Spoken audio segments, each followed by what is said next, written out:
Angel did not almost forget the name of the show again. That's never happened to me. I don't know what you're talking about. Now you got me laughing.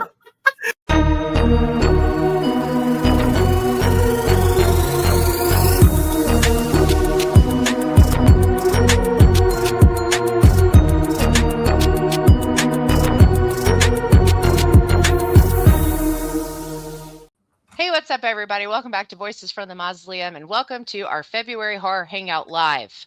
We're a little bit past Valentine's Day, but we're going to keep the love going and keep it on theme for the most part. It's our show. We can do whatever we want. It doesn't matter.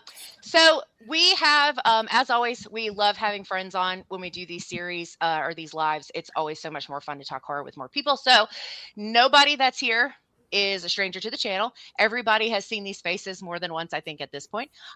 So chrisvanderkaay, we are so glad to have you back. It's been a while. I think was the last time alive as well. Yeah, I think it was. Yeah, it was alive, right? Yep. Okay, yeah. So if you're not familiar with chrisvanderkaay, he is the everything from the movie Ask, the director, writer, actor, all of everything.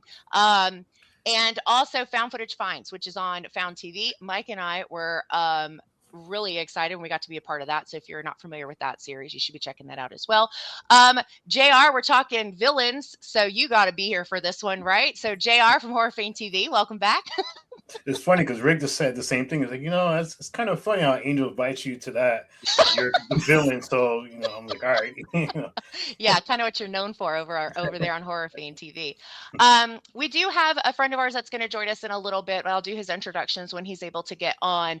Links for everybody where you can find them are in the description below. Also, in case anyone has forgotten, Mike and I are doing charity shirts to help some immigrant families fight some legal fees. So if you're interested in that, the form and where you can do that is in the description of this episode.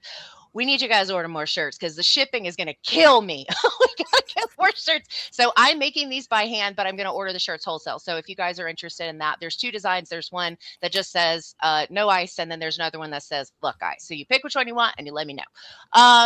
We'll say a couple of hellos and then we'll jump in. Hi, Doug Mortis. How are you? Robert, hi. That's our friend Rob, everybody, from Creepy and Geeky. I think most people know who he is by now. How are you guys doing? Hope y'all are having a great week. Angel had a bad day, so we're going to end on a good note. We're going to talk about horror. Oh, right. So our theme on the theme of Valentine's Day, we're going with villains that we love in horror. Whether we love them because they're great at being bad or we just love them because maybe they aren't a typical villain. We'll see. We'll jump into the list. So, yeah. So I guess we'll start with Chris. What's the first one on your list that you want to talk about? Well, one of the things I decided to do was choose an adjective about the villains that I like. I think of all the things I like about villains and then just pick an adjective and then choose a person that applies that adjective. And the first one I thought of was charismatic. Like a character that you're more interested in oftentimes than you are anybody else in the movie, particularly like the heroes are like, great, I'm glad you saved the day, but you're nowhere near as interesting. Yeah. And the one that I always think of as charismatic is he was also the villain on Titanic. His name is Billy Zane.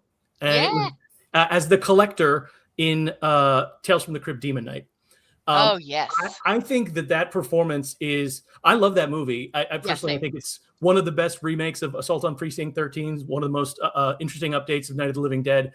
But I think that movie would not work were it not to have the guy who understood the tone of the movie on both sides of the equation, which is Billy Zane. He understood the camp and he understood the horror of it. The horror part. That is a very delicate balance to strike where you can be as funny as he is in some moments and then genuinely be effective and scary in another moment. And that's a difficult balance. And I thought he was fantastic. Great pick. That's a great shout. What's crazy is I totally agree, but that wasn't even on my radar. That's such a great shout. I haven't seen that in forever. It's funny because when you talk charismatic, he's like the least the person that's talked about in a lot of films. Because he had another film with Nicole Kidman where he got stranded on the boat. Dead Calm, which was I don't think I've seen that. Oh, that was one of the ones that sort of put him on the map. Like he was not a known commodity. So it's an older one. Okay. Yeah, him, Sam Neill, and Nicole Kidman. I think It's basically like a Hitchcock movie on a boat. I love Sam Neill. Okay, it's a great movie. Need to write that one down because as much as I love him, I did not know about that movie.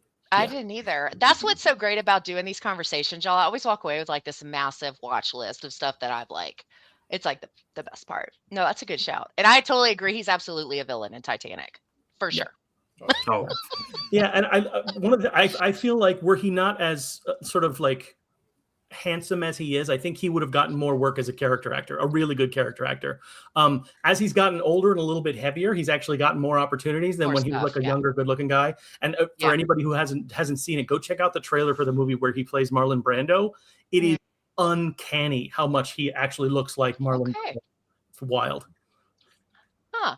Hey, what's up, Rick? Thanks for coming by. Deadcom is fantastic. Robert says they should know who I am. I think we do. I think everybody knows by now. If not, fix it. Go follow. Yeah, no, that's a great shout. This is what I meant by studious. He's like, oh, I got an adjective, and I'm like, I was sitting here literally 15 minutes before going, I don't have enough to talk about. And I picked the theme. I don't know what I'm doing. Very good. No, that's a great start. Okay, JR, what you got first on your list? Well, let's keep up this whole charismatic thing going because, this character was played by 3 different people in 2 films, one series. But when you think of vampires, you always think of Lestat. Yeah. Now, played by Tom Cruise, in the Interview with a Vampire, for me, it was one of Tom Cruise's best performances because I agree. Everybody talks about Brad Pitt in that film, which between Brad Pitt and Tom Cruise, it was just excellent back and forth between both of them. Yeah. And then the fact that show you how much an a-hole he is, he turns a little child Claudia into a vampire to keep Lewis company because he knew he was going to leave him. Yeah. And you had the Queen of the Damned, which had Stuart Townsend playing Lestat, which that's my preferred Lestat. I love that. Yeah, he was very good, and I was kind of disappointed they didn't continue with that character because I think they could have continued even when they did the Interview with a Vampire series, which is now with Sam Reed playing Lestat. Right. I feel they should have brought Stuart Townsend back because he had that look. He had the better look when you compare him to the Tom Cruise's character. Yeah. He did commit the one sin you can't do as a vampire, though, which is he aged. So, yeah. True. He did. Yeah. But for me, when I went through my list, it was funny because I went, all right, what do I want to? Just the obvious characters that people are going to talk about. Yeah. But for me, when you pick a villain in the film, it's one, the actual character, the villain, and 2 is what exactly they did in the movie that makes them memorable, that you'll never forget. And whenever you bring up the character, people immediately know what the hell they did in the movie. For me, Lestat is just awesome. Yeah, that's a good shout. Yeah. I also like in the TV show because they had a little more room to breathe. Lestat was a great villain in Interview with the Vampire, the movie, and in the TV show they did a fantastic job of making him a monster. That's like, I kind of get where you're coming from. Like, I'm not approving of what you have done, but I get it. He had a lot of depth. Yeah. Yeah. I like the broody musician one that ends up with a librarian. I'm like, that sounds like, I love that. But you're right. Tom Cruise, though, as that version is so fun. As like, I grew up on Anne Rice novels. Like, I still have quite a few original prints. Like, I feel like they're both such great representations and really great, like, nods to this very, very nuanced character. So, yeah, that's a good shout too. I do have one quick question though. Yep. Do you guys feel like they should actually do a movie or a series based on Armand? Yes, absolutely. Armand is a main character in the books, like not just in that one, but he has like his own 100%. Bring Antonio Banderas back to play that character. Well, listen, I wouldn't put it past AMC because they are expanding the Anne Rice universe. They did the Talamasca, and I forget what the other spinoff was. So we may still get a mini series or a feature film specifically focused on AMC loves a spinoff, so I think we'll get every character. Yeah, ask The Walking Dead how they feel about it. I was just gonna say we're on the 30th iteration of The Walking Dead. Too much, So Interview with the Vampire, 7 spinoffs. Whatever character you like, even a background butler character, you're gonna get. Which actually Armand kind of became in the TV series for a little while. That's funny. Yeah. That would be cool. I would watch something if he was the focal point. I like that character. Cool shout. All right, Mike, what you got for your first one? So I love that we had to have people on to do this, because I do like that you said, I'm going to think of an adjective, all this stuff. Like, we're talking about charismatic stuff. And we said, like, we're talking about horror villains that we love, maybe because we love that they're good at their, at being a villain and all these things. Yeah, any reason, really. My list is kind of like, I chose horror villains that I love because I think they're hot. All right. So I went. Love is love. I mean, so far, all of our choices technically fall into that category. True, so far. So I'll mess that up in a little bit, I think. Well, I'm about to mess it up for most people, because mine's a hear me out. Oh Lord. Okay. So there is a 1990s amazing franchise that doesn't get enough love by Full Moon, and my character that I love, and it's a hear me out, is Radu from Subspecies. I love him. I do think he's charismatic. I love him as a villain. I think every time he's on screen, I just think he's so captivating. He's got hard eyes, literal. But yeah, I love Radu, and I don't know why, but that has always been, for a very long time, one of my favorite villains, and because I just love them as well. Yeah. Doc says, is that not how you choose them? But Subspecies is also just a franchise that I think doesn't get enough love. Yeah, I agree. Think it's so good, and I actually do want to do a rewatch of it, because I love Subspecies. I have a lunchbox of it. The 90s were a fascinating time. Chris was kind of smirking as you started talking. It's like he knew where you were going. I for sure. I thank God you didn't say Bloodstone Subspecies 2. But anytime somebody's going to give some love to Full Moon, I'm all on board with that. I'm like the one person in the world that's like, hey, have you guys seen Robot Jocks? And nobody knows what the hell I'm talking about. That's funny. We had two sexy vampire movies. So I think that's a pairing, which means by default, Angel, whatever movie you pick has to pair with mine. Well, so maybe I could rearrange what order I'm going in here. I really probably should save this one for my last one, but I'm going to do it first and just be a problem from the beginning. Okay, so mine is a video game character, but it's kind of like both elements of this character. But my villain that I love to hate, really, but love, is James Sunderland from Silent Hill 2. Movie aside, if you're familiar, I'm not going down that rabbit hole. I will not be tricked or raged into it. But if you're thinking about the game as a whole and the story, and I apologize in advance if this really old game that's already had a remake and a movie, if this is spoiling, but James is not a great person. You spend the whole game playing as this. He's our protagonist. He's who we're kind of rooting for, I think, in the beginning. And he's kind of dumb and in love. And I'm like, I can get with that. All right, cool. So, but you're finding all these things out. You're trying to figure out where all the stuff that's going on with him. And then you learn at the very end of the game that his wife didn't just die. He murdered her, because her having a terminal illness was messing up his vibe. Okay. He's not a good person. Okay. And so Pyramid Head is the other half of James. I'll skip all the lore. I'll just get to my points.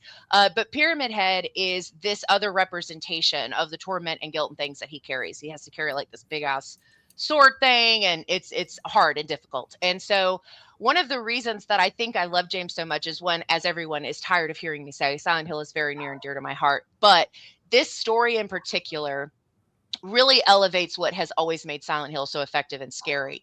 And James is such a questionable villain at times. I mean, there are times when he breaks down and he cries and you almost forget that he sucks. And you're just like, oh, this poor, and then you're like, oh, wait, no, Pillow. I remember now. So I think he's an interesting horror villain in the lens of the fact that he is never portrayed as a villain until literally the last 5 seconds of the game. And then you learn all these terrible things. And I have genuinely never been as broken about a villain arc the way I was the first time I ever played Silent Hill 2 and learned that this guy that I've been hanging out with for 8 hours is actually the reason that his wife is dead. And I think that he just makes a cool villain because of that, because he didn't start out that way and nobody knew. And at the time that Silent Hill 2 came out, no one had done a storyline like this. It was very unique. And so, he's my number one for villains I love. I just discovered something, which is what it must feel like to talk to me about horror movies when you don't know about horror movies, because I've never played the game. I know almost nothing about Silent Hill. So listening to that portion of description, there was so much information. It reminds me of that Lisa Simpson meme where like, I know all these words, but that sentence makes no sense. Yeah. That's how I felt. That's a compliment, I feel like, right? I think the long way around to it, yes.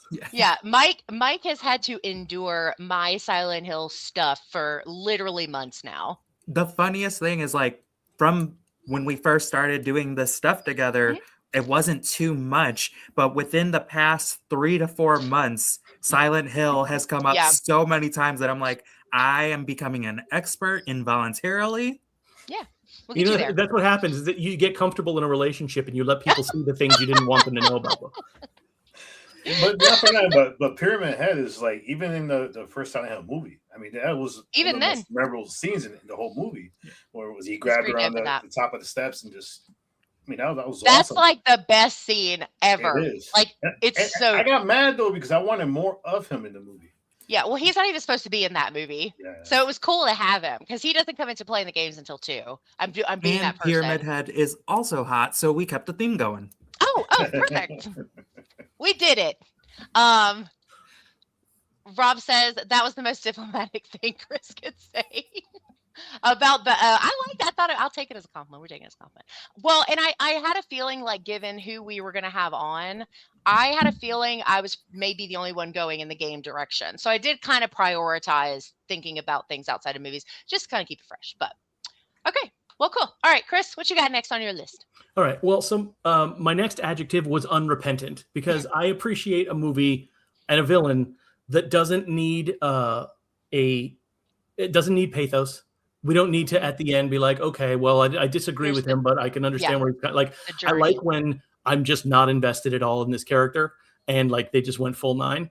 And I also like when an actor is willing to do that, play a character that is deeply, deeply unlikable. And this is a movie I want to be very careful to say, much like Fight Club, this is a movie that a lot of the wrong kind of people like for the wrong reasons. But it's actually a very smart movie that's saying some stuff. And the character is Patrick Bateman, played by Christian Bale in American Psycho. Oh, yeah. And the reason I love that movie so much is because I think the people that like that movie unironically are not aware that that movie is making fun of them.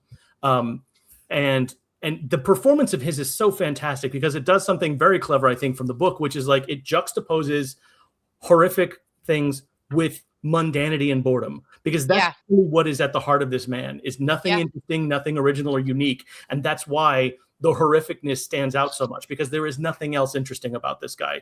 He's so plain and so uninteresting that he's literally mistaken for 3 other dudes in suits at various points in the movie, to the degree that someone else is accused of committing all of the murders that he did, because he's so generic, white, middle, middle of the road dude. And Mary Herron is, I think, an unsung genius in the horror arena for that movie, if nothing else in the world, because it's such a smart satire of the mediocre, fail upward white man, and I think maybe never better captured in its glorious emptiness than in Christian Bale's performance. Yeah, he's great in that. He made a very good whatever that is, whatever category of bad that is. Yeah, unfortunately, they ruined it with the bad sequel to it, but I didn't see the sequel. I was going to say, is that the one with Mila Kunis and Captain Kirk, I think? Yeah. Are they still remaking the movie? They're still remaking. They're going to. I've heard it's been in like not pre-production, but like in casting for so long, because most of the people that they want to play him passed on it because of the part, because I think they're nervous about playing it, frankly. Yeah. Well, that's why you get somebody that's unknown. A lot of these horror films that we like is when you have that unknown actor who doesn't have the pressure. That's true. Well, I mean, Christian Bale was known, but not known like he is now. Like he is now. Yeah. I feel like we're going to get Timothy Chalamet after the Marty Supreme performance. because it's almost identical to me in Is it? how you said like of the persona of the character, and then how you said the wrong people are taking the wrong message from the movie, and they're like, oh, I want to be like him. Like he had the drive, and it's like, I think you're missing the point. But you're not getting it. Yeah. These are the same dudes who went out and started a fight club after watching Fight Club. It's like, guys. I'm going to share this one first. Sorry.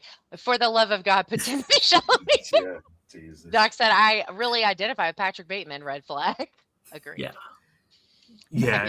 If that's a thing that someone says, that is an immediate red flag. That's like, I got to go right now. Yeah. Sorry. My favorite thing about American Psycho is that Mary Herron could not have been less subtle. There's literally a moment where he's peeling his mask off while talking about the fact that there is nothing underneath him, and that someone would watch that and like think, oh, goals. Like, man, sorry, buddy. No.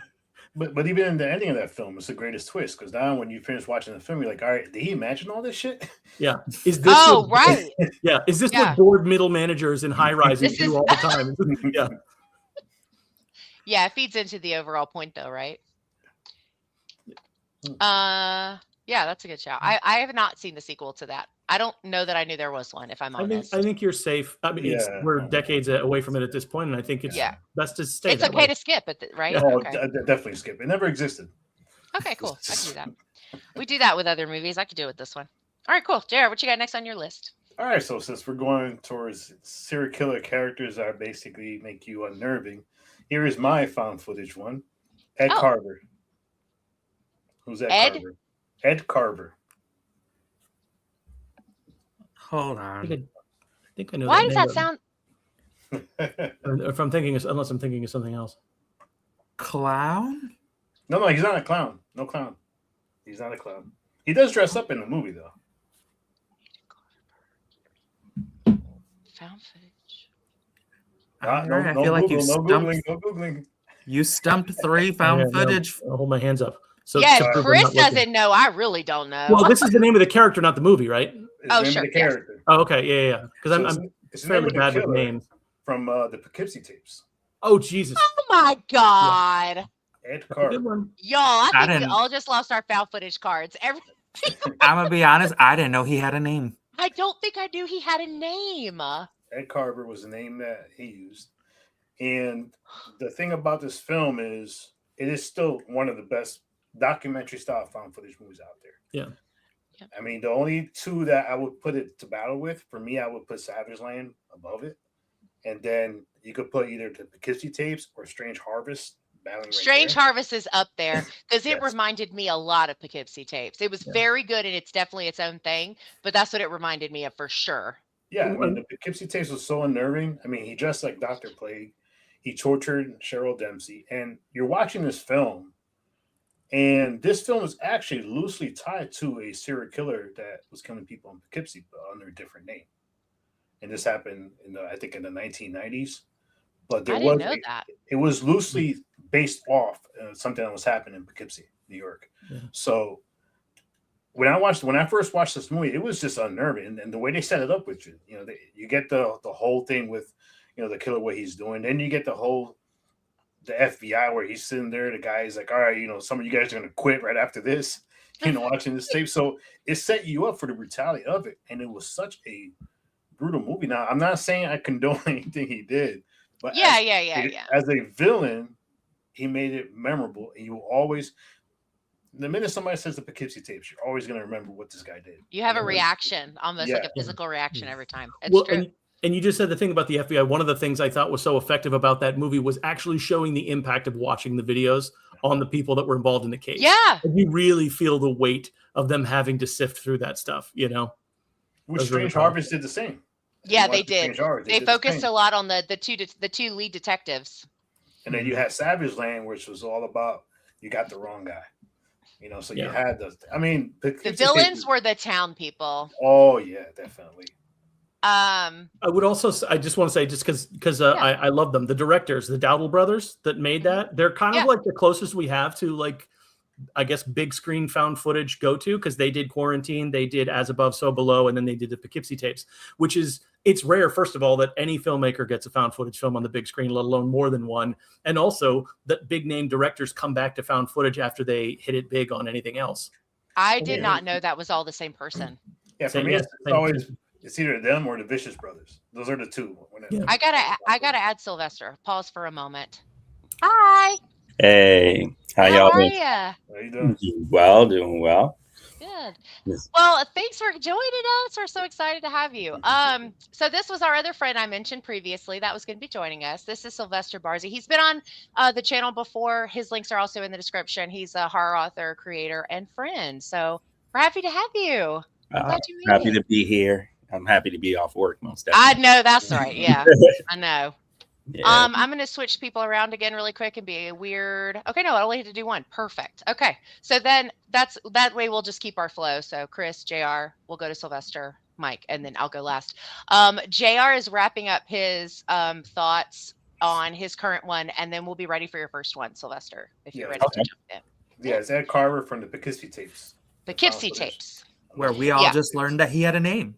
Ed Carver. I did not know that guy had a name. I did a deep research on it, so I wanted to make sure I had something to stump everybody on. So, but yeah, definitely watch the movie. It's like I said, it's not for everybody. It is not for everybody. So, if you have any PTSD, anything don't watch the film. Yeah, it's rough. It's a rough watch. Rob says I need to rewatch that because I remember it was just okay. Rob, Strange Harvest was great though. I'm mad now. What is it? The Poughkeepsie Tapes is like, I don't know, that Strange Harvest may not exist if Poughkeepsie Tapes didn't exist. So anyway, okay. No, that's a good shout. I just didn't know he had a name, and I didn't know it was the same director, you said, as Above, So Below and Quarantine. Quarantine. Yep. I love all of those. I had no idea it was the same person. Weird. Well, cool. All right, Sylvester. Well, whenever you're ready, we'll go with whatever you have first on your list you want to talk about for villains that you love.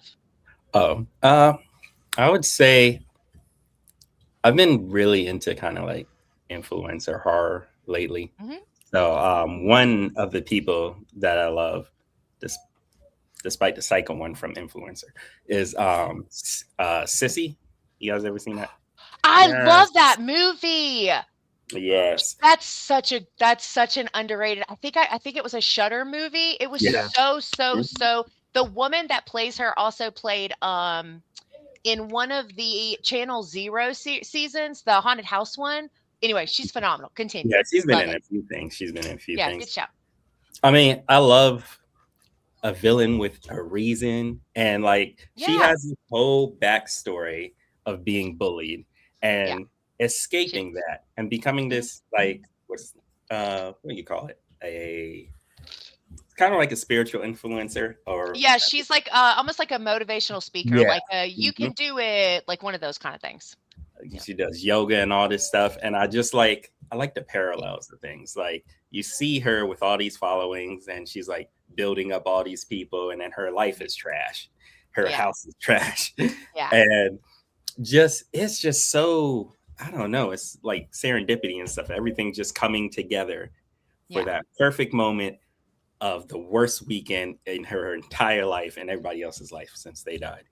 Yeah, because she doesn't even start out as like an intentional villain, right? Like no. it's accidental, and then it just escalates from there. But Sissy is a great movie. I really, really, really loved that. I was very I hadn't seen very much about it at the time that it was released, but I think I had seen like maybe the trailer or something. Something drew me to watch it, and I was so glad I did, because I think she's the only one that I remember being in anything else. The other girls, I don't really. Well, were huge, right? Yeah, I don't know the other girls, but I know the guy that was there was just recently in All Her Fault, and I think he's in Night of the Seven Kingdoms as well. Oh, okay. Yeah. Huh.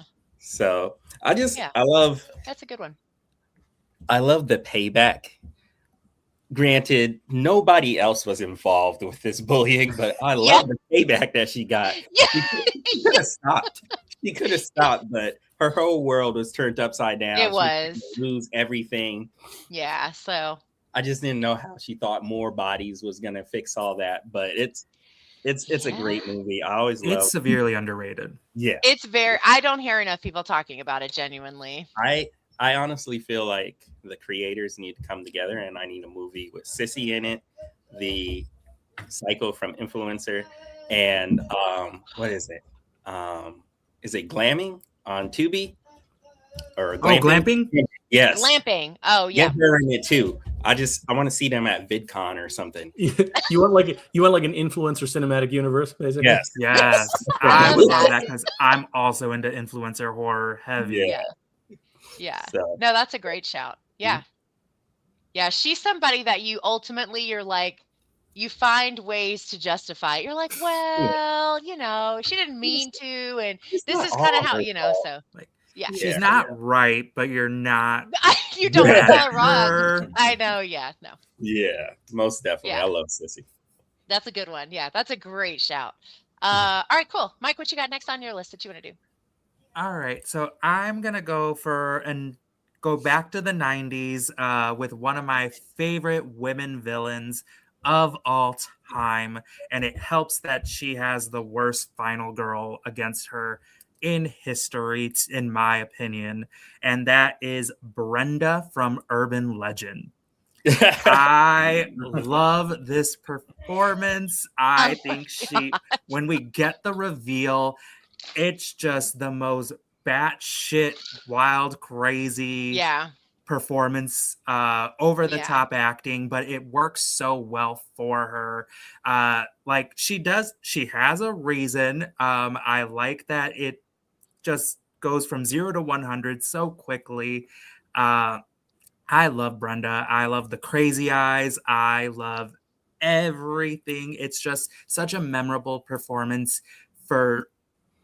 It really makes the movie, because overall, I'm not the biggest fan of the movie, and I do not like the final girl in this movie at all. I think she's the most bland, boring final girl we've ever seen. And it makes it worse when she's paired up against Brenda, who is giving you everything but the kitchen sink in her performance. Yeah. Rob says definitely underrated. Rebecca Gayheart ate it up. Yeah, that was a swing for the fences. Definitely a step up from her Noxzema commercials. I love the fact that she's still alive. She's still running around in this little universe. Oh, yeah. I love that for her. Yeah, wasn't there a cameo at the end of the second movie? I feel like that she popped up in, right? Yeah. She's now Nurse Brenda. Yeah. Oh Lord. That's scary too. That's very scary. But at least that, despite her murderous rampage, she went and got her degree. She went and made it. We love that for her. She didn't waste her second chance. Yeah. An educated villain. We love that for her. Yes. Yeah. So no excuses to anyone else. Like, you can do it. I love you can kill people and still get your degree. That's very motivational. Yeah. You guys always go in total opposite ways of how I think your lists are going to go. Every time I'm like, oh, it's probably going to be like this, or I won't put this one on there. And then everybody just does the total opposite of whatever I thought, which is good. It makes for a really interesting conversation. Because I would have not, when you said 90s and you were like female villain, I was like Nancy from The Craft. And then you said something I just didn't expect to hear. So that's all I'm saying. All right, so I'm going to do video game again, but this is my last one. And I don't know if any of you will even be familiar with this, and I promise not to be offended if you're not. There is a little game called Poppy's Playtime. Anybody heard of this? You guys heard of this one? I've heard of it, but I don't know it. Okay. So the short of it is it's a very crazy story. But my specific character that I picked, because it's an animated game, so it's not like a person, but is the antagonist from chapter 3, which is Catnap. So the short version of my video game lore, I'll try to impress Chris again, is it's kind of like a mix of mascot horror. So it's like these creatures that look like they're in these dressed up suits and stuff. You learn later on in the situation, but it's this company, this evil toy company that is doing horrible things to children in this situation and all these things. And so Catnap is a character that was created as a plushie because the owner of this toy company had an orphanage under his house. This is where he gets the kids. I'm trying to go as fast as I can because this is chapter 3. You missed the lore from 1 and 2. And he is doing experiments on these children, and he's using this red gas. And so he would give them these cat plushies, and the gas would come out of the plushies and put them to sleep. And so Catnap is on my list because this showed me that the creators behind Playtime were not afraid to get crazy. This storyline is obscene, and the cat like works for somebody else, and there's like a scary version and a plush version, and it's just insane. Like his level of like what he represents taking from children, it's just very, very good. And it was the thing that like really put Poppy's Playtime up there on my register for like horror games. So the cat is murking kids? Drugging them with the red gas. Okay, so they're not. That's fine. Yeah. Okay. And so, but it's like, if you guys ever get a chance, I should have loaded it, but then YouTube will be like, you can't use this. There is for the beginning of chapter 3, the trailer was this little animated short of all the other stuffed animals. There are other types of animals and stuff. And they're all like, oh, it's in a cartoon, like it's a real cartoon. And they're like, they're upset because it's scary outside.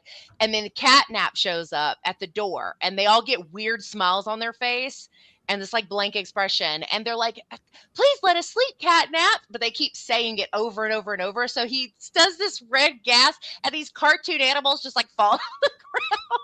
Anyway, it's very crazy and very fun. And I think Catnap's the coolest. Writing it down as we speak. And the thing is, like, the first game's only like 15 minutes, but I'm recently going through 4 because the new one just came out last week. It's like 4.5 hours. It's so much longer, but it's a really, really weird lore loop. If you ever want to just like look up the summaries, the game gets dark. And Catnap was really the introduction to that storyline that really made it like scary and horrible and disgusting and intriguing and like all of those things. So Catnap's on my list, y'all. They're normal after this, I promise. Famous last words. It's all fine from here. It's all fine. Actually, while while Chris is talking about his next one, I'm gonna show you a picture of what Catnap looks like.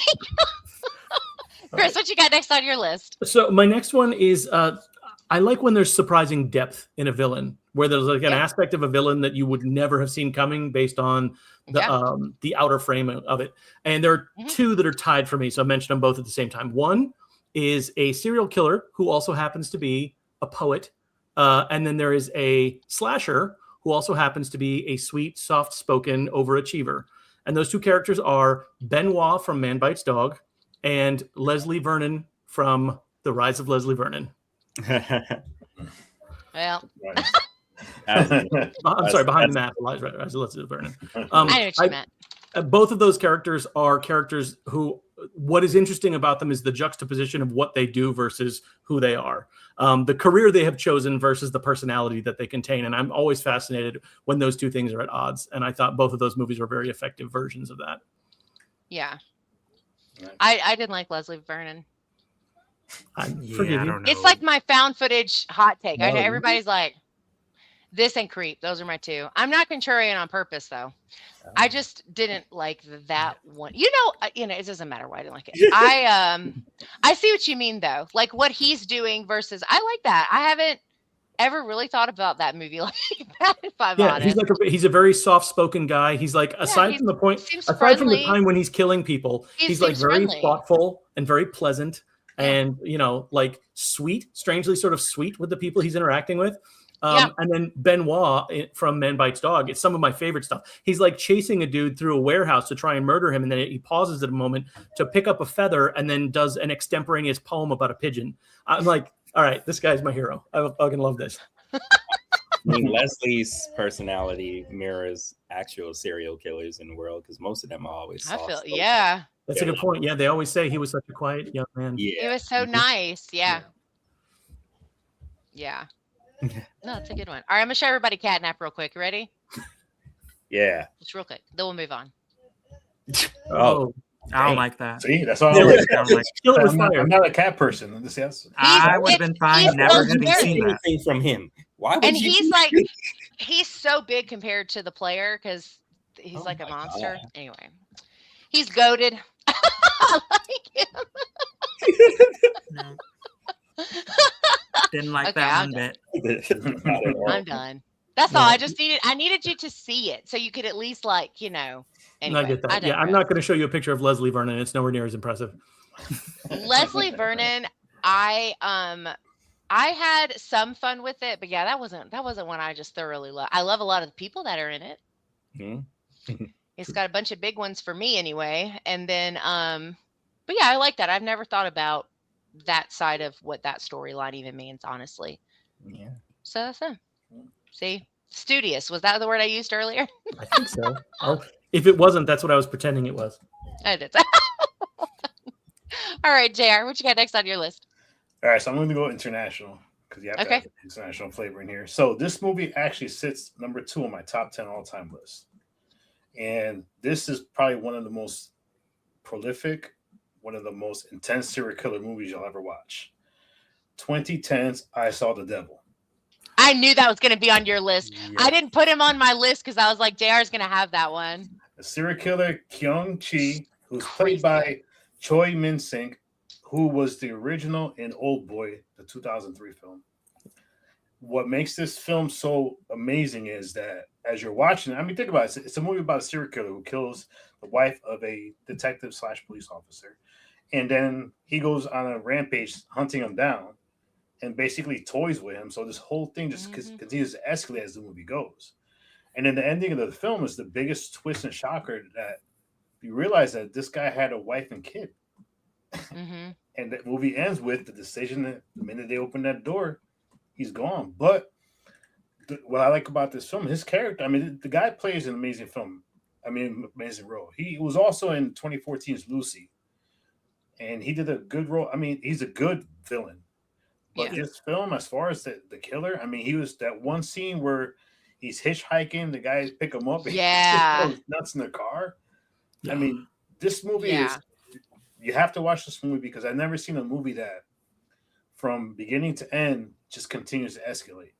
Yeah. And it's such intense, a thrill ride. Yeah. And once again, it's not for everybody because it is pretty brutal. Some of the scenes. Brutal. Yes. They are brutal. Yeah. It also does a really interesting thing in that the character who you, at least in theory, at the beginning of the movie, have sympathy for, ends up going to such extremes at certain points that you start to not feel super comfortable about being on the side of the character who you thought you were in sympathy with. Which eventually ends up backfiring on him later on in the movie. So once again, and one of the things that, for me, when I watched this, like, all right, what's the motive that this guy's killing all these people? And then you find out later on, he's selling basically pieces to these cannibals. So it's just a great villain, great movie. Definitely. I mean, it's number 2 on my top 10 all time. Yeah. It's just for good reason. I saw this movie for the first time last year. And as soon as I hit stop, I was like, this might be one of the best movies it's so good. I've seen from start to finish. The way the story unfolds. And like you said, for a villain, you cannot, obviously, like, he is a bad villain. He is a bad guy. I don't love him for that reason. I love the portrayal of how void he is of like any type of goodness, it seems like, throughout most of the movie. Like, that is a pure villain, and I just loved watching the whole story unfold. And the fact he had a wife and kid, that was a big shock. When I seen it at the end, I was like, holy, this guy. Yeah, you weren't thinking. Stuff. Yeah. Great movie. Yeah. Let's get a shot. Watch that one. It's good. Oh, it's really good. Yeah. It's really good. All right, good shout. I thought about that movie and I was like, nah, there's no way JR goes through this whole list and doesn't mention that movie. I was like, nah, I'll leave it off for now. Very cool. All right, Sylvester, you want to give us your next one that you want to talk about? Yeah, sure. There's a perfect opportunity to get on my soapbox and explain why Roman is the best Ghostface killer. I gotta go. I can't do this, y'all. I gotta turn my headphones off or something. All right, you know what? I'm gonna buy it. Convince me. It's mostly for me. One of the big things is him doing it by himself, solo. Yes, I do know that's a big deal. Yes. Yeah, he didn't need anybody else. Although I'm pretty sure they were gonna make the person that was playing Sydney and Stab the other Ghostface. The other Ghostface. I think that was the original plan. That movie got swapped around so much. It's crazy. Didn't it also get like leaked and they made a story change, or am I thinking of a different movie? I was thinking that was a think Scream thing. the second one was leaked and they made changes. Is that and what I think it was? that Okay. that they referenced that in the third movie when they talk about having multiple That's why scripts. I'm thinking of it. Yeah. Yes. Okay. Okay. Yeah. Anyway, yeah. And then I like the fact that it just kind of brings it all back, and everything that you thought you knew definitely changed. They followed Randy's little advice, but to know that Roman, all he wanted to do was be loved by his mom. And yes, his mom is severely damaged, and it's totally understandable why she kind of wants to separate herself from him. Yeah. But yeah, just to see that he started out with good intentions. He started out wanting to be part of the family, and then in the vault, kind of just lost it once the door was closed on him. And it's wrong because he basically took these impressionable little psychopaths from a high school and influenced them to murder this woman. So, but as far as his own mom, yeah. So as far as for him being the best, I feel like he's the best just because his motives was actually really deep, and he did it all by himself, and he has his ripple effect in the franchise is big. That's true. Yeah, a lot of people go with Jill, but she's just the craziest. Okay, I really just don't. I can't stand her. She's my absolute least favorite, but Roman is my next. Yeah, mom loves Jill. I don't know. Six is in existence, so I guess that list may change a little bit. But yeah, it's yeah. I think another. Go ahead. I was just going to say another underrated thing about Scream 3. You guys can correct me if I'm wrong, but I think it with the whole storyline with Lance Henriksen as the producer. I feel like that is the first movie to unofficially start to air some dirty laundry about Harvey Weinstein. That was clearly what they were referencing in that movie, which is interesting because that's a Dimension film, which is the Weinstein brothers company. So Wes Craven and Kevin Williamson were doing it right under their noses. So I think that's pretty interesting. Yeah, that is interesting. Yeah, definitely. When you look back at it, it's just like, Rob is a Scream expert also. It was edited to eliminate her as a ghost face, but there's still hints of her. I haven't watched that one in a long time because it's not one of my favorites. I'll have to revisit. Scream 3 got changed a bunch because of Columbine. Yeah, I remember hearing about that. A cult thing with and they Stu was supposed to be alive, and he was going to have a cult of Scream, Ghostface killers and things like that. Yeah, that should have been Scream 6. Mm-hmm. But yeah, I remember, I forgot about that. But yeah, they had to change so many things because the tone needed to shift. It needed to go in a different direction. And then Nev Campbell's schedule didn't match up. That's why Sydney wasn't seen until really halfway through the movie. Oh, okay. Mm-hmm. Yeah, I think wasn't that also the one Aaron Kruger wrote because Kevin Williamson was off shooting Teaching Mrs. Tingle. So I think it got rewritten by somebody other than Williamson. Yeah. Yeah. I think you could tell, right? Because it's I feel like you could. Totally. Yeah. Not necessarily worse, but definitely different. The cult story was Kevin's original idea, and then I think he was wrapped up in. Would have been cool, which is funny because didn't he go off and then make a TV show about a serial killer that had a cult following him? Yeah, Kevin Bacon, right? Yeah. Yeah. What was that called? It starts out with the guy killing puppies. The Following. The Following. Yeah. God, that was a rough one. Thank God it was on public TV, so I didn't have to see the things that Ugh. But yeah. Anyway. Yeah. Very cool. Oh, that's a good show. I don't like Roman, but I understand why people do. And it's not Jill, so you won't get too much arguing on me. She might be there. The Roman lovers are at the bottom of the totem pole in there. Yeah, but y'all are coming out of the woodwork though, right? Because I know so many other podcasters. I know there's another Pretty Killer podcast. She is also a big advocate for Scream, and I think she has really strong opinions about Roman as well. But I feel like everybody's starting to kind of come out of the cracks, as it were, and it's everybody's everybody. Sorry, you said bottom. You said it first. You said it first. No, I'll allow the Roman discussion, I suppose. All right, Mike, what you got next on your list? All right, so I was going back and forth on who I wanted to talk about, but I can't not talk about this person. We referenced the show earlier. It is The Walking Dead, which is one of the most prolific horror TV shows out there. I think everyone is expecting me to say Negan. That is not who I am bringing up when I talk about a villain that I love. I think this person revitalized the show after it started to really tank for a couple of seasons, and I have to talk about Alpha. I think that is I gave up. I don't know who that is. The best written villains in TV show and history, and probably horror history. They did her so well. The actress who played her was Samantha Morton. Phenomenal. And how we talked about, like, I guess there is a little bit of like not validation to her, but like there obviously is reasoning to why she got to the way she got. But at the end of the day, like, she had no remorse. There was no, like, you can't really be like, oh, well, I truly understand. Like, no, she went full crazy in she looked cool. The lady apocalypse. With the shaved head, right? Yeah. Okay.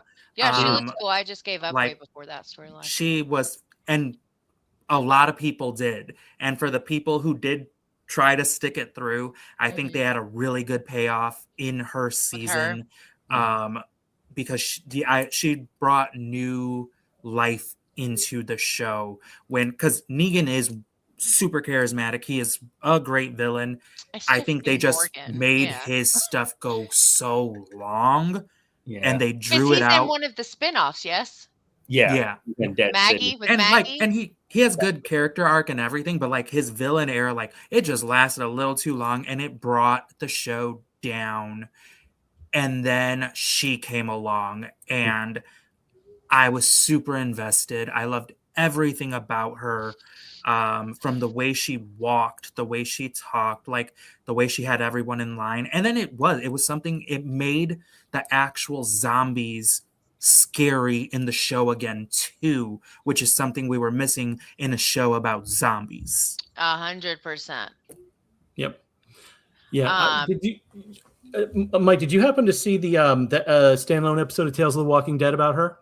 No. Oh, you should check that out. It's just one episode. There's like an anthology, and one episode is about her. It's pretty interesting. It doesn't it doesn't break a ton of new ground, but it's another hour with Samantha Morton, who, by the way, is an Irish actress that does a really good Southern accent, like to the degree that like Hugh Laurie in House level of I didn't know you were British. It's always a shocker when you find out someone's British. Like I was watching Snowfall, and then the actor got an interview, and I was like, "What?" The majority of best actors are all British. Yeah. Yeah. I remember finding out that Spike from Buffy wasn't British. That was weird, which I'm sure was an insult to British people everywhere. But I was like, I heard him in an interview, and I was like, what? Yeah, no, he's a total outlier. It's never the other way around. It's always Americans. It's never Americans playing Brits. No, but he was pretty convincing, at least to a teenager. But I remember the first time hearing him speak, and he just sounds like, well, not like me, because there's something there, but he sounds, normal, like we hear every day. What am I saying? Like, I don't know what the right word is. American.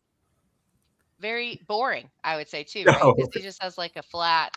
There's nothing. It's not a Southern accent. It's not a Northern accent. You know what I'm saying? Sort of anyway, like a flat, like a newscaster voice. Yeah, but he lives in California, so you would think he would sound cool, but he doesn't really sound cool. But anyway, not important to that part. But yeah, that's what I was doing. Comments. Sorry, I got distracted by my thoughts. What's up, Lexi? How are you? Yeah, Lexi. I thought the governor was a good villain in The Walking Dead. He was good too. Yep. He was good.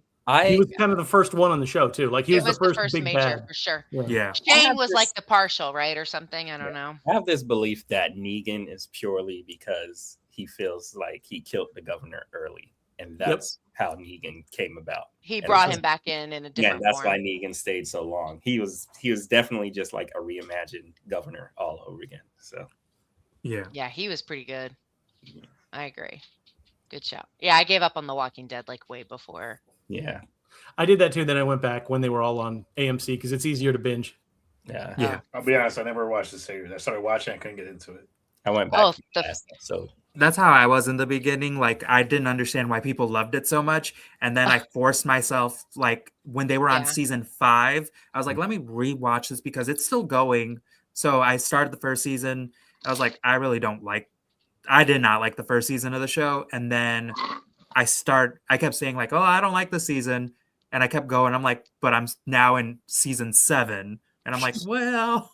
Yeah. Well, you know what got me mad? I was like, Rick was like, just watch it. All right, so I watched this episode, and you had all the zombies in this big ditch.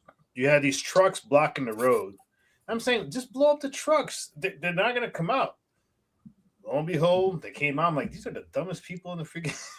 You blow up the trucks, you're gonna make a big crater. Zombies are not gonna come out, and the zombies end up coming out attacking the community. I'm like, so you should kill these 3 guys. It's all their fault because they fucking zombies. I mean, there's got to be stupid people, or the genre is like. Stupid people are the motivations for all stories, all conflict. Without stupid people, we would have no stories. I seen this funny meme, right? It says Lord of the Rings in 15 seconds. Sam turns around to Frodo. Hey, Frodo, why don't we just take the Eagles and go to Mount Doom and drop the ring in the boat? Oh my God. That's hilarious. Which totally ruined The Hobbit for me. Because you go back to watch The Hobbit, at the end of The Hobbit, they get dropped off on that little like mountain, and they're looking at the freaking lonely mountain. Like, couldn't the Eagles just taking you guys over there? That's a real big plot hole for like that. You might have just ruined my favorite, one of my favorite fantasy franchises. I love The Hobbit and Lord of the Rings. I watch it like every month, at least one of them. I love when people think they get Lord of the Ring fans with this point, because they're like, oh, like what you love and get enjoyment out of is dumb, because it's like, there's a lot more to the story than just going and taking the ring. And I think if anybody watching it doesn't get that, that's a you problem. Don't be talking negative about Lord of the Rings. That's I love shit. Lord of the Rings. That's all character building. That's all you're looking at. Yeah. It always bothers me when people watch stuff like that. It's like, movies aren't a contest, man. You don't have to win it. You can actually just enjoy it. No one knows that. Are you kidding? That's a joke, right? Yeah. You can't like anything. You can't like remakes. You can't like Silent Hill or Return to Silent Hill. You can't like. Oh, that's just me. My bad. I'm the only one that's not allowed to like it. Okay. What do I want to do? Because I figure we'll do this and then we can do some like rapid fire ones. What do I want to do next? I was torn on these. I'm thinking.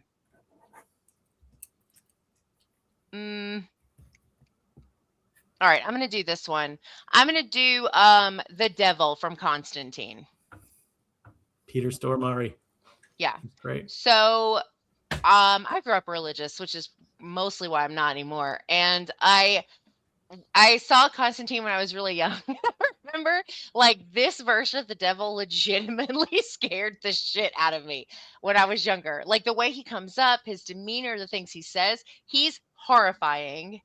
And now I think he's just cool because he's my favorite version of the devil we've ever gotten in cinema, probably. And I love what he has always been able to make me feel. And he is horrible, but like in a nice way too. So he's very charismatic in my opinion. And he's like, I'll fix your lungs, but you just need to remember this conversation. Like he's just very menacing. And I really, really love him in that role specifically. Another good villain I've been revisiting is Catherine Damon and Klaus from the Vampire Diaries. Yeah, I don't Catherine was weird because I hated Elena. Yes. So it was weird. I love Catherine. So that just speaks to her acting. Catherine was like amazing because she was just messing up everybody's lives. I just love when she pretends she's Elena and then out of nowhere they figure it out. Something clicks. Another good actor that played the devil though was Al Pacino in The Devil's Advocate. Oh, that's true too. We should do a favorite devil sometimes because Viggo Mortensen in The Prophecy was pretty fantastic awesome, too. Man. Yeah, that's good too. Underrated. But this was like the first version of the devil that I think like I thought if I was like, you know what, if I ever actually came face to face with him and had a conversation like this, I would be so scared.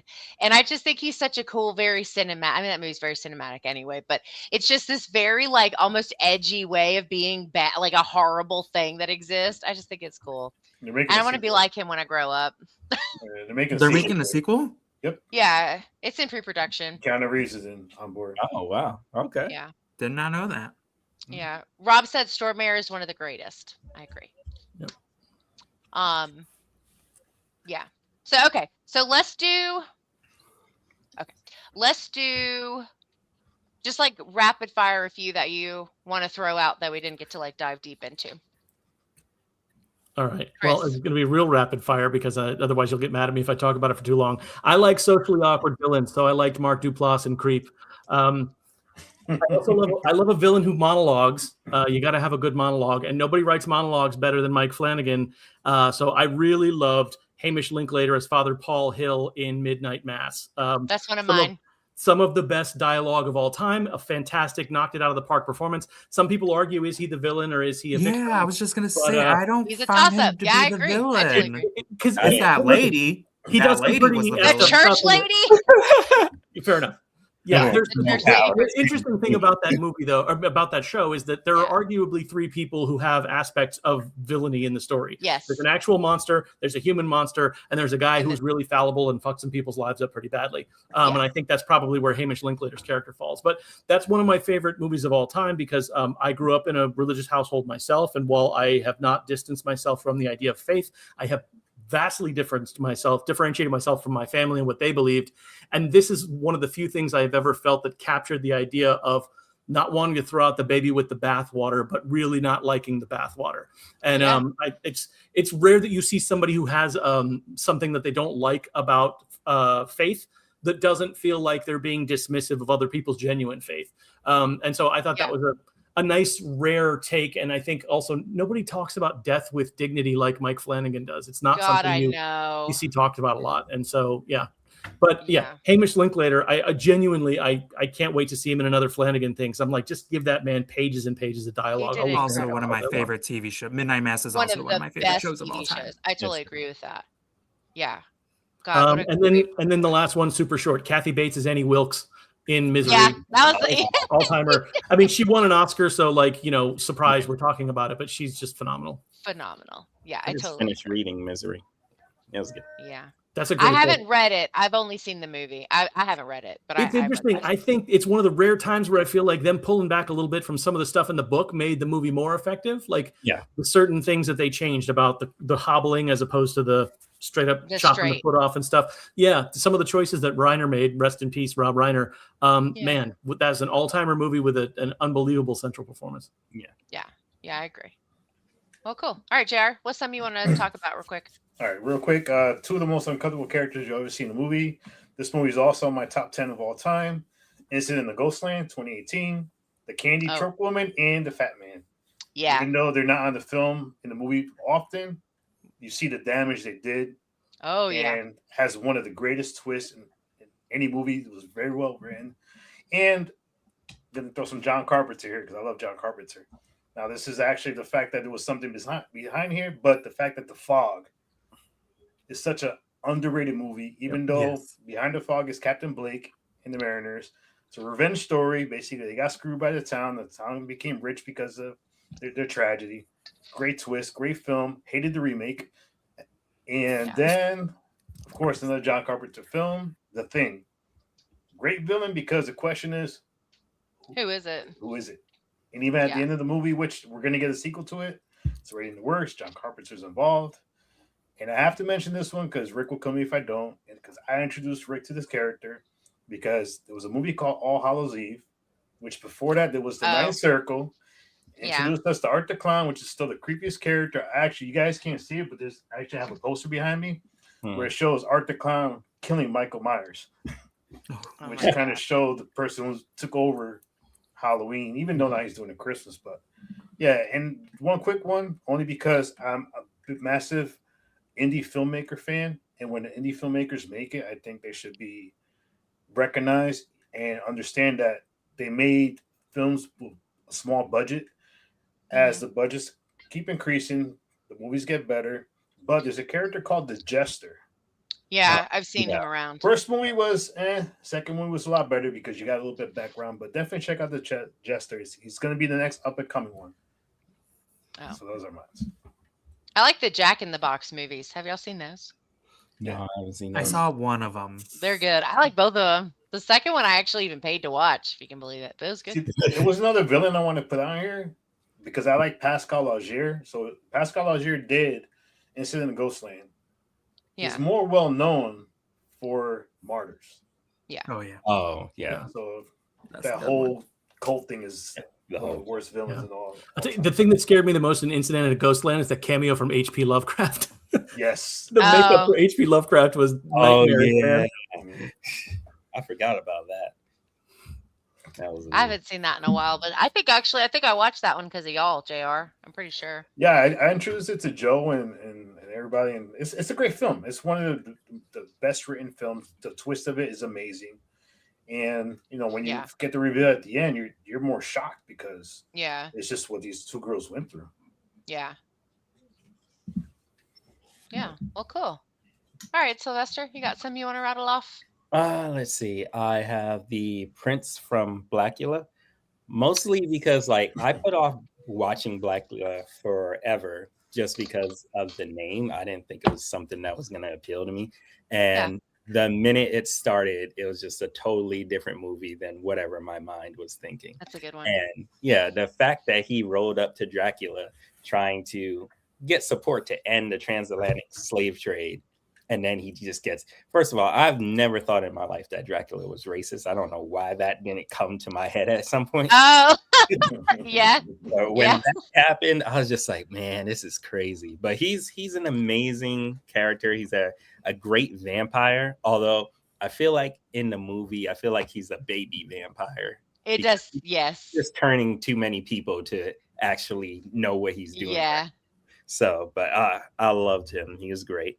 Another one that terrified my life when I was a child was Mr. Sims from Tales from the Hood. Yeah. Clarence Williams III.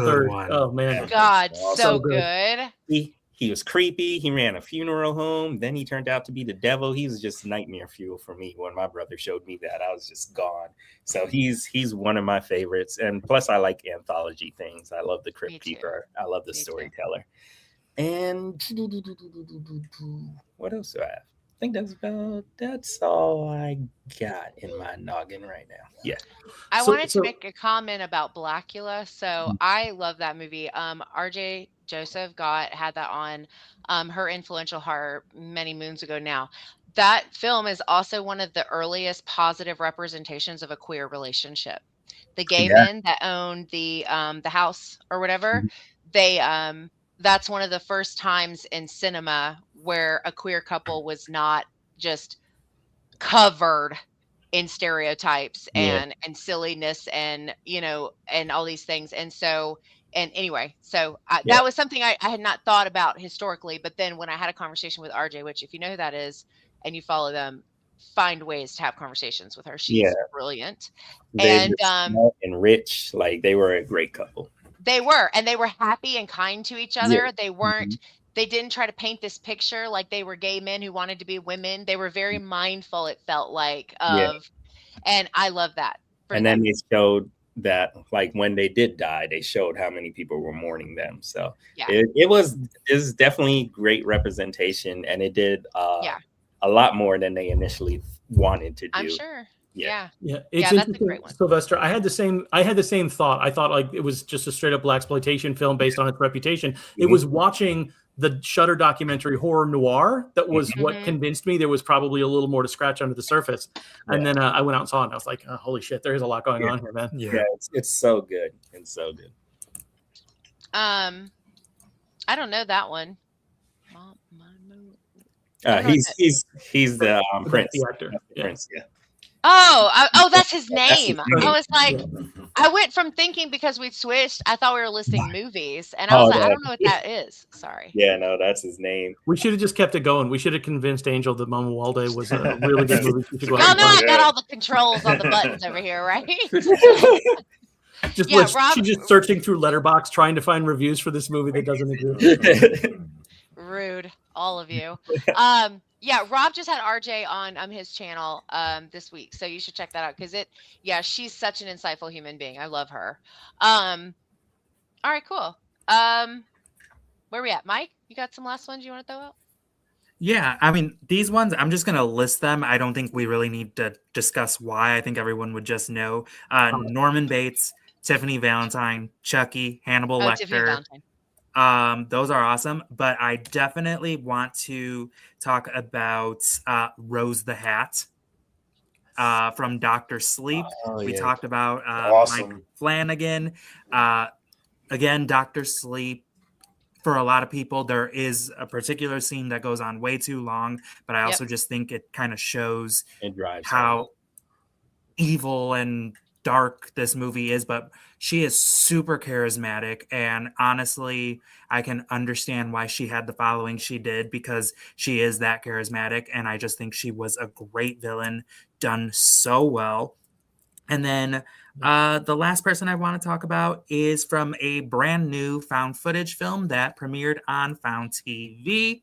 From Be My Valentine, there is a character named Gina who just wants a storybook love story for herself.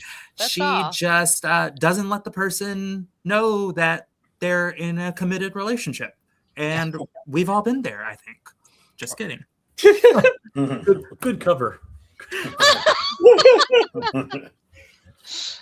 Stephanie, that's a good shout. Stephanie's I kind of know her from found footage circle, so she let me see a sneak peek of that movie, and I got it back, and she was asking questions about a trailer, like what should you do for a trailer. I said I personally think that you should do it like it's a video, like she's doing like Love Lines videos, you know what I mean, like she's creating a video for a dating app or something. And we were never able to figure out how to make that work because it was a little too comedic for the tone of the movie. Yeah. But man, what a great movie and fantastic lead performance. She's incredible. She's incredible. Good shouts. All right, so mine that I'm just going to rattle off. Some of these I didn't say because I thought somebody else was going to, but nobody did. So, Jennifer from Jennifer's Body. Need I say more? Candyman. Yes. All of them. And this is when I started thinking about villains that I kind of love because I don't really think they're the villain. And then I went from Candyman to Ma. I think Ma qualifies as a villain. I understand her payback, but there's a whole I know. But but you know what she does? That you know what the one thing in that just like grabbed me was when he says, I was just a kid, and she says, so was I. I was like, you damn right. Anyway, I love that movie. But that's what you're not gonna make me drink alone. She nailed it, and I absolutely love her. It was so good. So you can kind of see my list start to shift gears because then my next one is Carrie. Okay, yeah. Good one. And then these two really are bad. But I think maybe show us things we need to see. And that's going to be the Armitage family from Get Out, the whole family. Yep. And the the other mother from Coraline. I love that one.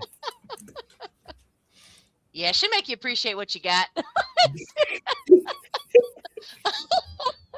So anyway, so those were my honorable mentions. But yeah, I think one of the things that I love that horror does kind of with villains in general, or this idea of a villain, is when they're able to kind of make you not really think they're the villain. Like when they're able to make you side with them or agree with them, or at the very even hesitate to go one way or the other. You're like, okay, so this is really cool to see. And I think horror does a really good job of doing that. So, well, thank you guys so much for hanging out with us on our Horror Hangout Live. As always, everybody's links to where you can find them are in the description for this episode. Really quick, just because it has been a while since you guys have been on, any upcoming projects you guys want to shout? We can go Chris, JR, Sylvester.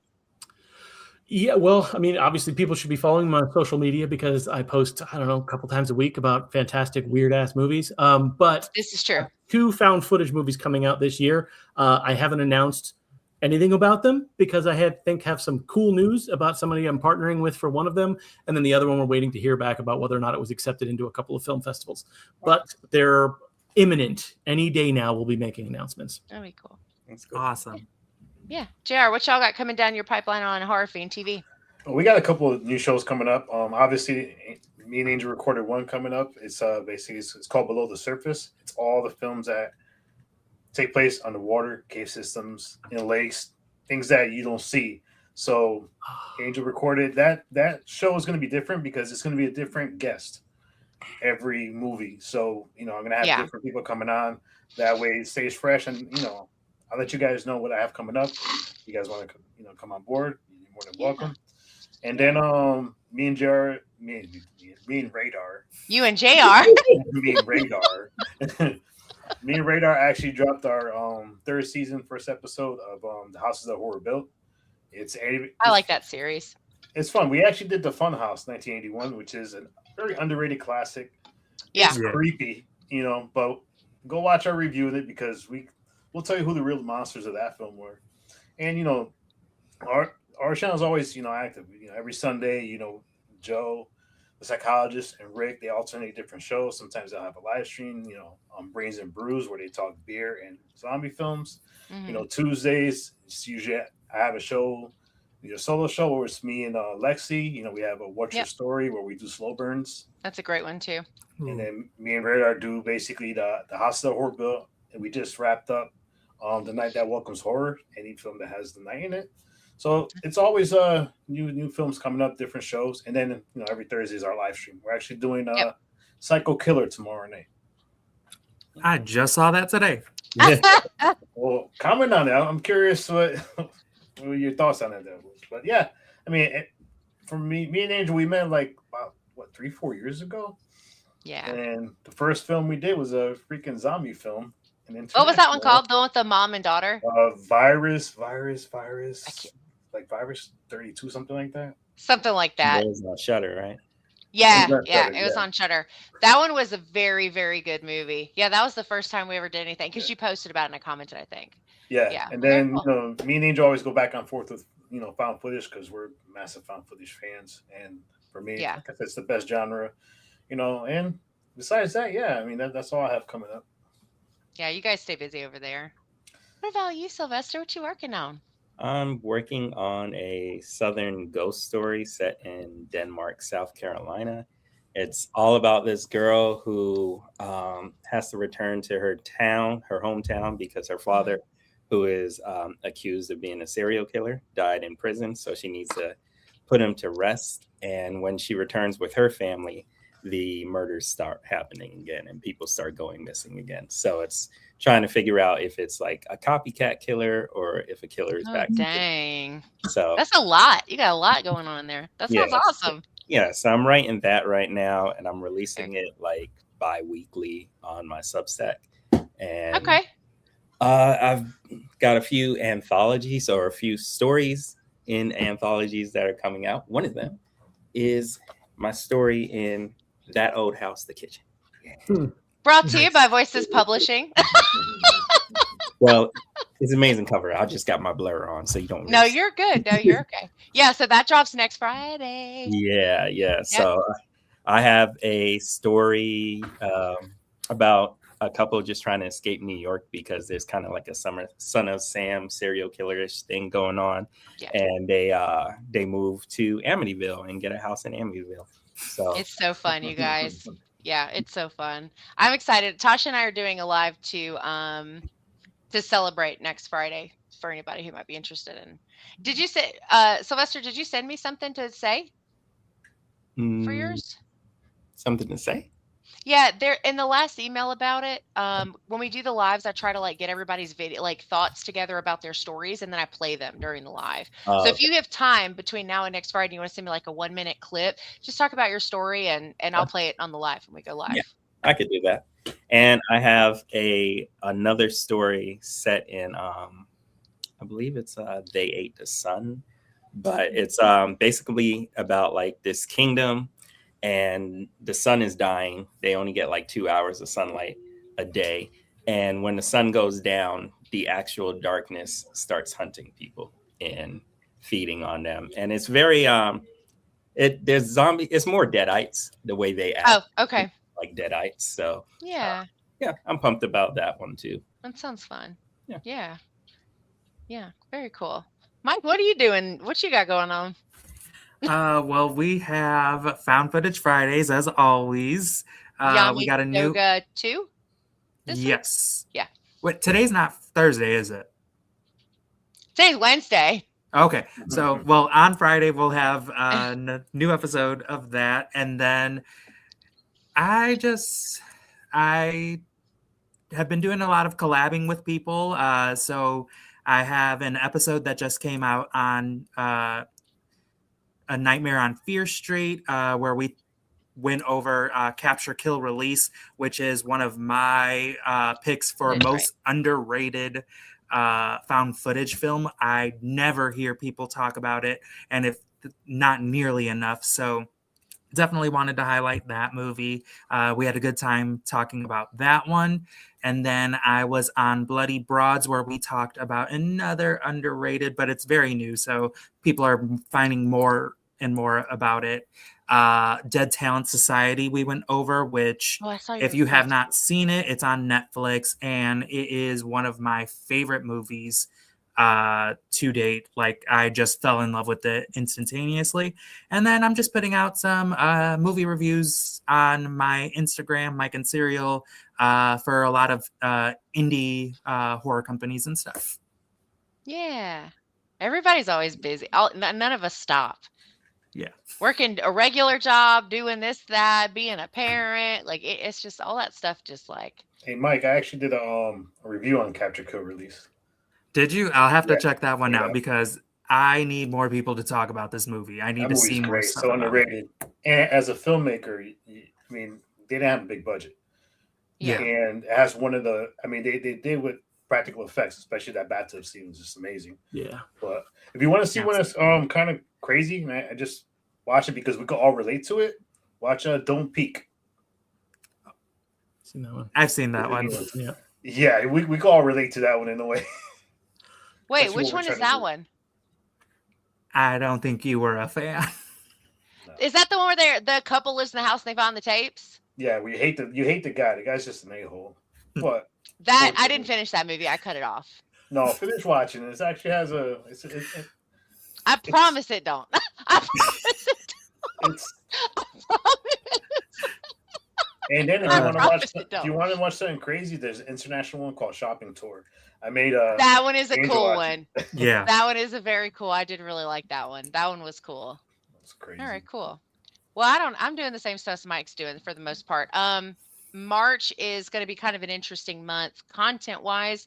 Our stuff will still be the same for Found Footage Fridays, but Albert from Blood and Bruise and I are combining and collabing, or whatever you want to call it, to do a Monster March Madness. So we're going to be posting on socials with ways to vote and stuff, but essentially we're pitting monsters together. He picked some and I picked some, and we put them together in brackets that someone other than myself figured out made sense, because I don't understand any of that. But if you're interested in following the series, we're going to put a bunch of monsters together. Votes determine the winning brackets. And so every week we'll do polls, and at the end of that week, time permitting, we'll be doing a live to talk about everything. So that's really the only thing outside of the normal for us. We also get to interview, I forgot about this, we also get to interview the filmmaker behind the Bedlam.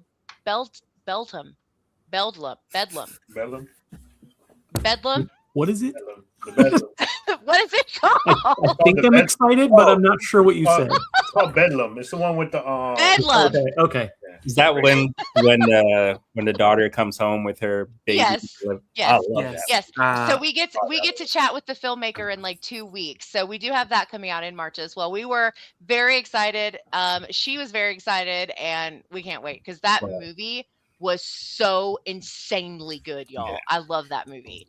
If any of you all are familiar with Everybody Loves Raymond, it is the wife, Deborah, who is one of the leading ladies, and I need more of her in horror movies. She was great. And the ending, y'all, it was so good. I had almost gave up on it at one point, because I wasn't sure if I was going to like where it was going to go. And I was like, oh, what is this? What is this? You know? And then it does this hard shift. And in that, towards the end of the third act, and you're like, wait, what? And it was so good. It blew my mind. I think I messaged Mike, like losing my mind about it. I was like, that was so good. I loved it. So we get to talk to the filmmakers in March, and I'm very excited. Yeah, the ending pulled it all together for me. It was so good after that. Worth the pay. That payoff was so high. I genuinely, the end of that movie had me in tears. I was in literal tears at the end of that movie. I was like, unbelievable. They did good. They did so good with that movie. That's why the two best genres right now in horror is found footage and slow burns. Yeah. I was shocked because you guys know I think that I don't really care for slow burns, but that was that's super good. Yeah. Well, cool. Well, I think that's going to wrap up this episode. We'll see if I can avoid the awkward. I did really good time on our last one, Mike, when I was trying to like beat the thing so we're not like this at the end. I did a good job. So we're going to see if I could copy that again. Thank you, everybody who came and hang out on the panel. We really enjoy having you guys for these. These are like some of the best times ever. I enjoy these lives, so we appreciate you being here. Thanks, everybody in the chat, for hanging out with us. And yeah, just a reminder, everybody's links are in the description. You don't have to go far to be able to follow them if you're not already. Highly recommend, obviously. And Mike's extra social stuff is in the post as well. All right, cool. Well, thank you guys for hanging out with us on this Horror Hangout Live. We hope you have a good rest of your week. Enjoy your weekend when you get to it, and we'll see you in the next one. See ya.